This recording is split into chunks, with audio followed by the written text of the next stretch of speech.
sensitivities. So, Dr. Fargo, we know you've been in practice over 30 years. If somebody out there has, say, a dairy intolerance, or they have a gluten sensitivity, we're hearing a lot more about peanut allergies, all these food sensitivity issues. Mm-hmm.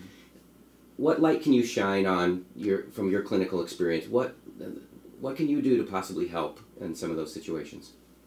Well, first of all, we have to clarify there's a difference between what is classically known as food allergy, which is generally what in the medical arena people talk about a peanut allergy or an allergy to something like that, where a person has an immediate hypersensitivity reaction. We all hear about that in schools.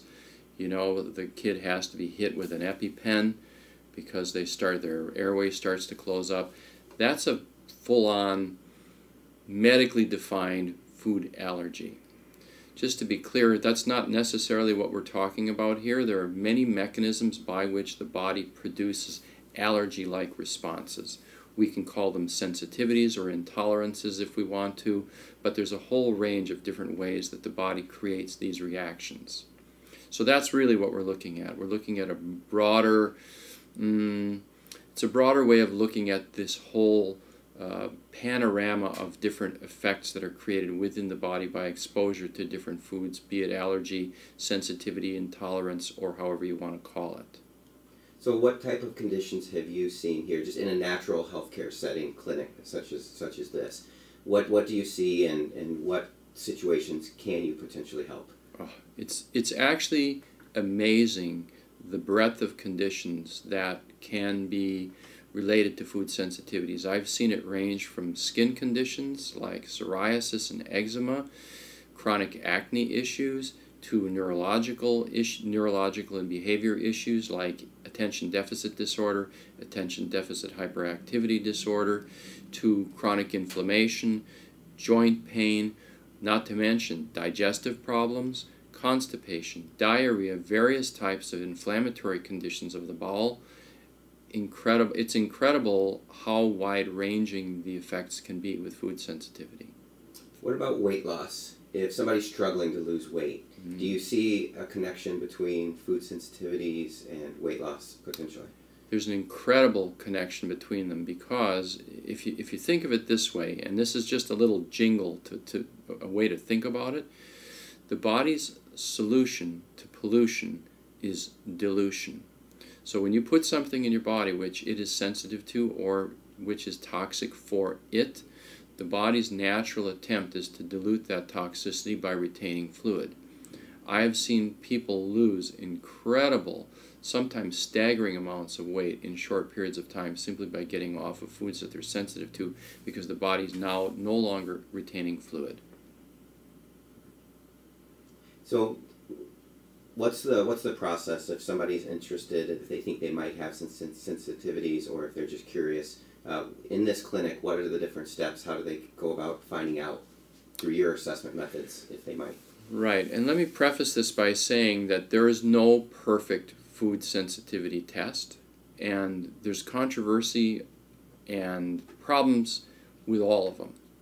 I've tried a number of different ones, ranging from blood testing to saliva antibody testing to muscle testing, which is known as kinesiological testing, to what a lot of people consider the gold standard is, which is elimination diet and then provoking food sensitivities by adding one food at a time. I've done all of them. The one I'm currently using that I find is the most cost-effective, least invasive, and most efficient is simply doing muscle testing with people, wherein you take foods, you put them either on the tongue or in contact with the body, believe it or not, and assess the body's response to those foods through muscle testing. I've done it for 35 years. Like I said, it's quick, it's easy, it's ineffective, it's inexpensive, and non-invasive. Helped thousands of people with a range of different conditions with this type of testing. What about hormone imbalances?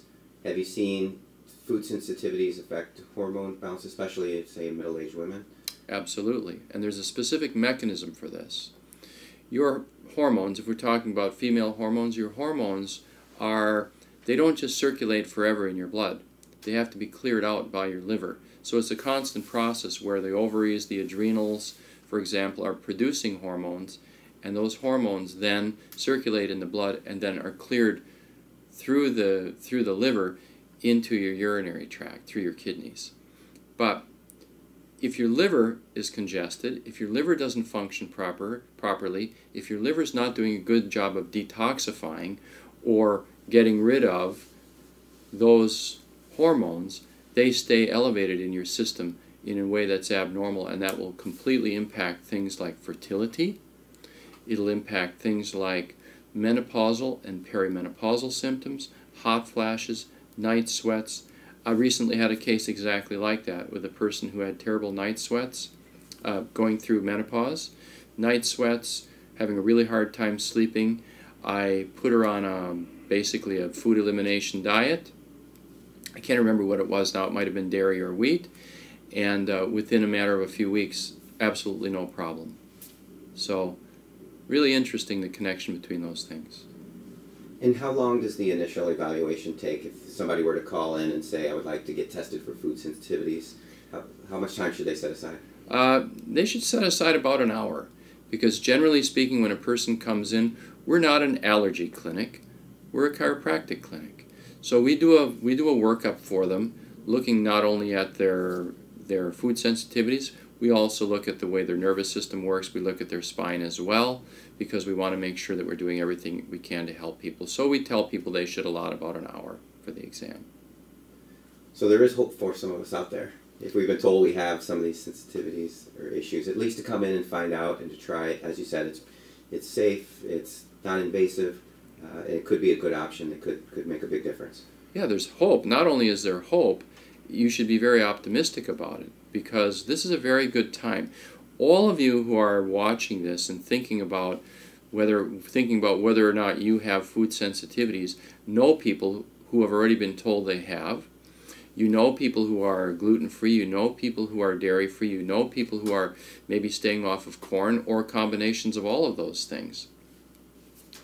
Everybody, food stores, doesn't matter, the highest to the lowest, they all have gluten-free options. It's a great time to find out what it is. You have no idea how many people suffer with a range of conditions that they never logically connect with food sensitivities. And I want to just add one other thing. You may wonder why it is that so many people are plagued with these problems. So many people have gluten sensitivity. So many people have dairy and other really common things. Part of it, I think, has to do with the changes in our food supply.